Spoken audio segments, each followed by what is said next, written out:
CM का मरियम नवाज़ का हम बहुत मशकूर हैं, उनका शुक्र अदा करते हैं कि हमें एक रोज़गार का एक पॉइंट बना के दिया है उन्होंने।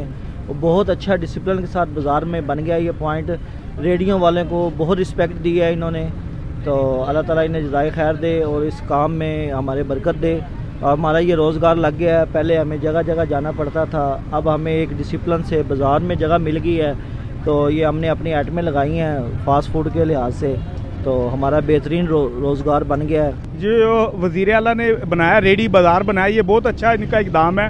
इससे बाज़ार में देखिए रश बिल्कुल कम हो गया है और लोगों को एक जगह पे अच्छी जगह चीज़ें भी अच्छी मिल रही हैं और सफाई सुथराई का बड़ा अच्छा इंतज़ाम है। और इसका ये बेनिफिट हुआ है कि बाज़ार में बिल्कुल रश ख़त्म हो गया रेडी वगैरह का ना, तो इस पर हम इनको बिल्कुल इनकी यानी कि हम तारीफ़ करते हैं, ये अच्छा काम किया इन्होंने। बाहर रेडी लगाते थे ना तो हमें कमेटी वाले इतना तंग करते थे, यकीन करें हम रेडी लेके कभी इधर कभी उधर जा रहे हैं। और दूसरी बात है, दुकानदार के आगे खड़े होते थे, वो हमारे साथ बड़ी बदतमीज़ी से बात करता था, रेडी आगे ले जाओ भाई।